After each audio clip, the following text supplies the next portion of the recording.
Hi everybody, it's Adam with HeartValveSurgery.com, and we're in Los Angeles, California at Cedars-Sinai Medical Center. I'm thrilled to be joined by Dr. Steve Nageotte, who is a leading interventional cardiologist at the Guerin Family Congenital Heart Program here at Cedars. Dr. Nageotte, it is great to see you again, and thanks for being with me today. Thank you so much for having me. Yeah, so as a congenital heart valve disease patient, I'm really excited for this conversation because it's all about the lifetime management of this disease. And for the patients and the parents of the patients, what can you share with them that you've learned over your incredible career?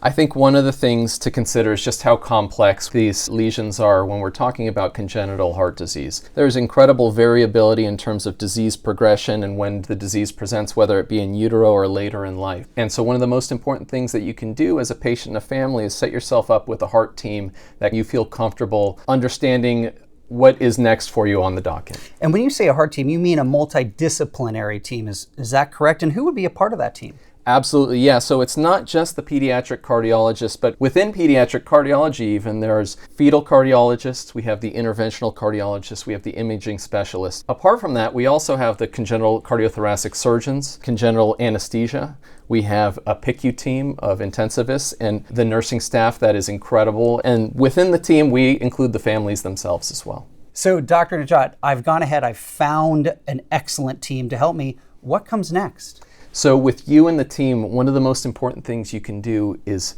make the right initial decision in terms of what is the best strategy for that first surgery or transcatheter intervention to set yourself up for a lifetime of success. Because inevitably with these valves, there will be deterioration. You will need to have more than likely more than one intervention. So not just thinking about what's the easiest way to get out of this initial situation, but how am I going to have a lifetime of success? Dr. Nageotte, you're putting together that plan for the management of those interventions, but what about the yearly surveillance? What about ongoing, hey, how is my valve doing?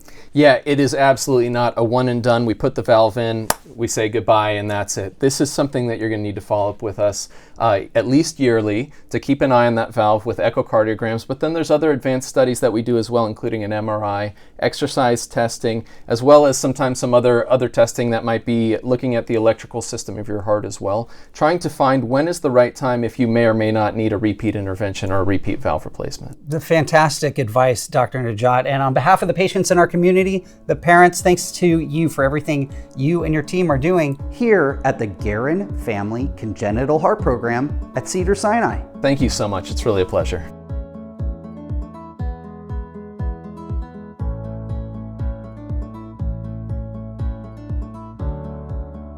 Hi everybody, it's Adam. I hope you enjoyed that video.